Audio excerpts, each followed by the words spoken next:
السلام عليكم ورحمة الله.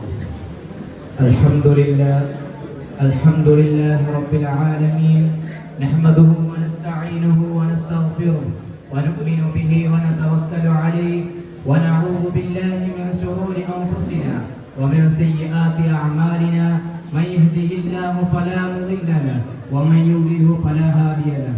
أعوذ بالله من الشيطان الرجيم.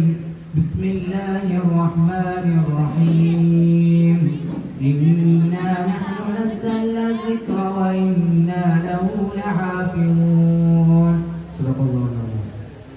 عن عثمان بن عفان رضي الله عنه قال قال رسول الله صلى الله عليه وسلم خيركم من تعلم القرآن وعلمه. ബഹുമാനപ്പെട്ട ഉസ്താദുമാരെ, സ്നേഹാദികളായ സഹപാഠി സുഹൃത്തുക്കളെ, അസ്സലാമു അലൈക്കും വറഹ്മത്തുള്ളാഹി തആല വബറകാതുഹു. നബി സല്ലല്ലാഹു അലൈഹി വസല്ലമ തങ്ങളുടെ ജന്മദിന ആഘോഷം കൊണ്ടാടുന്ന ഈ വേളയിൽ ഖുർആൻ ഒരു അമാനുഷ ഗ്രന്ഥം എന്ന വിഷയത്തെക്കുറിച്ച് നിങ്ങളോട് പറയുന്നത്. അതെനിക്ക് പറയുവാനും നിങ്ങൾക്ക് മനസ്സിലാക്കുവാനും അതനുസരിച്ച് ജീവിക്കാൻ നാം നിങ്ങൾക്ക് അനുഗ്രഹിക്കുമാറാകട്ടെ. അന്ത്യപ്രവാചകനായ മുഹമ്മദ് മുസ്തഫ സല്ലല്ലാഹു അലൈഹി വസല്ലമ തങ്ങൾക്ക് 40 വയസ്സ് പൂർത്തിയായപ്പോൾ മക്കയിൽ നിന്നും ഏകദേശം 8 കിലോമീറ്റർ അകലെയുള്ള ഹിറാ ഗുഹയിലേക്കനായിരിക്കുമ്പോൾ ജിബ്രീൽ അലൈഹിസ്സലാം തങ്ങൾ ഓതിക്കൊടുത്ത ഇഖ്റാഇന്റെ സന്ദേശമാണ് ഖുർആനിന്റെ ആരംഭം നമുക്കറിയാം. എന്നാൽ അതിനുശേഷം 23 വർഷക്കാലം കൊണ്ട് കുറേശ്ശെയായ സന്ദർഭം അനുസരിച്ച് അതിന്റെ പൂർത്തീകരണം അവസാനിച്ചു. എഴുത്തും വായനയും അറിയാത്ത നിരക്ഷരനായിരുന്ന മുഹമ്മദ് മുസ്തഫ സല്ലല്ലാഹു അലൈഹി വസല്ലമ തങ്ങളുടെ മേൽ ഇറങ്ങിയ വിശുദ്ധ ഖുർആൻ ഒരു അമാനുഷ ഗ്രന്ഥം തന്നെയാണ്. അതിൽ യാതൊരു വ്യത്യാസവുമില്ല. കാരണം ഖുർആൻ ഇറങ്ങി 14 നൂറ്റാണ്ടുകൾ പിന്നിട്ടിട്ടും അതിന്റെ ഒരു അക്ഷരത്തിനോ ഒരു വള്ളിക്കോ പുള്ളിക്കോ തനതായ മാറ്റങ്ങളോ കൈകടത്തലുകളോ ഒന്നും തന്നെ ഉണ്ടായിട്ടില്ല. അത് ഉണ്ടാവുകയുമില്ല. അത് ഇതേ നിലയെ തന്നെ നിലനിൽക്കുകയും ചെയ്യും. ഈ ഖുർആനിന്റെ വെല്ലുവിളിയെ നേരിടാൻ ഒരു മഖ്ലൂഖിനും കഴിഞ്ഞിട്ടില്ല, ഒരാൾക്കും കഴിഞ്ഞിട്ടില്ല. 3 വർഷം കൊണ്ട് 300-ലധികം രാഷ്ട്ര വിചക്ഷണന്മാർ എഴുതി തയ്യാറാക്കിയ ഏറ്റവും വലിയ ജനാധിപത്യ രാജ്യമായ ഇന്ത്യ മഹാരാജ്യത്തിന്റെ ഭരണഘടന തയ്യാറാക്കി 1 നൂറ്റാണ്ട് പിന്നിടുമ്പോൾ അതിൽ തന്നെ 70-ൽ പരം ഭേദഗതികൾക്ക് മാറ്റങ്ങൾ വരുത്തിയിട്ടുണ്ട്. എന്നാൽ 14 നൂറ്റാണ്ടുകൾ പിന്നിട്ട ഈ ഖുർആൻ അതിൽ ഒരു അക്ഷരത്തിന്റെ വള്ളിക്കോ പുള്ളിക്കോ ഒന്നും മാറ്റം വരുത്തിയിട്ടില്ല. അങ്ങനെ ഒരു അക്ഷരത്തിന്റെ വള്ളിയോ പുള്ളിയോ ഒന്നും മാറിയാൽ അതിന്റെ അർത്ഥം തന്നെ വ്യത്യാസമാകുന്നതാണ്.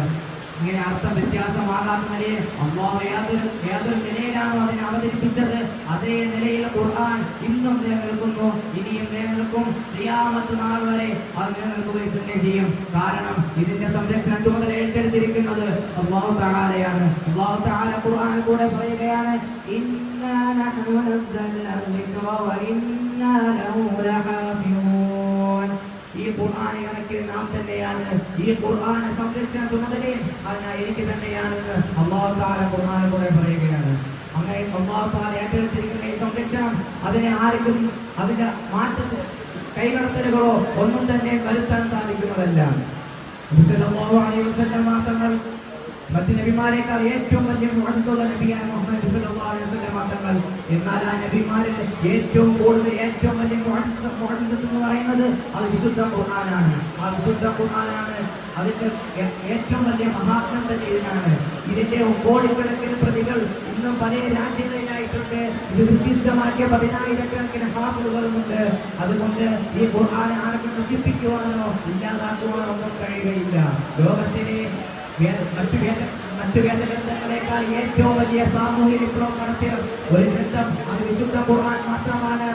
ഈ വിശുദ്ധ ഖുർആൻ എന്നത് മനുഷ്യ മനസ്സുമായിട്ടാണ്. കൊള്ളയും കൊലയും കൊള്ളയത്തും കുലത്തൊഴിലാക്കി മാറ്റിയ 6-ാം നൂറ്റാണ്ടിലെ കാട്ടറബികളെ മാനസാന്തരം വരുത്തി, കാട്ടറബികളെ മനഃശുദ്ധി വരുത്തി ലോക നേതാക്കളും ലോക ജനത ആദരിക്കുന്ന നേതാക്കളുമാക്കി മാറ്റിയത് അത് ഖുർആന്റെ സന്ദേശങ്ങൾ വഴിയാണ്. നബി സല്ലല്ലാഹു അലൈഹി വസല്ലം തങ്ങളെ വധിക്കുവാൻ വേണ്ടി ഊരിപ്പിടിച്ച വാളുമായി ഖത്താബ് റളിയല്ലാഹു അൻഹു വന്നപ്പോൾ ഖത്താബ് റളിയല്ലാഹു അൻഹുവിനെ മാനസാന്തരം വരുത്തിയത് അത് വിശുദ്ധ ഖുർആന്റെ സന്ദേശം വഴിയാണ്. സഹോദരങ്ങളെ, ഈ വിശുദ്ധ ഖുർആന്റെ മഹാത്മ്യത്തെ കുറിച്ച് നബി സല്ലല്ലാഹു അലൈഹി വസല്ലം തങ്ങൾ പറയുകയാണ്, ഖൈറുക്കും മൻ തഅല്ലമൽ ഖുർആന വഅല്ലമ.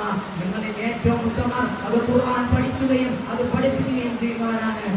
ബാക്കി ഡോക്ടറോ എഞ്ചിനീയറോ ഒന്നുമല്ല ഏറ്റവും വലിയ മഹത്വങ്ങൾ കൽപ്പിച്ചത്. ഏറ്റവും കൂടുതൽ മഹത്വം അല്ലാഹുവിന്റെ റസൂൽ കൽപ്പിച്ചത് എന്തിനാണ്? ഖൈറുക്കും മൻ തഅല്ലമൽ ഖുർആന വഅല്ലമ. നിങ്ങളിൽ ഏറ്റവും ഉത്തമർ അത് ഖുർആൻ പഠിക്കുകയും അത് പഠിപ്പിക്കുകയും ചെയ്യുന്നവരാണ്. അല്ലാഹു തആല അത് പഠിക്കുവാനും അതനുസരിച്ച് ജീവിക്കാനും നാം തൗഫീഖ് നൽകിയിരിക്കുമാറാകട്ടെ. പറഞ്ഞു ഞാൻ ചെറു പ്രസംഗം നിർത്തുന്നു. വാ തഅവൂതി അൽഹംദുലില്ലാഹി റബ്ബിൽ ആലമീൻ.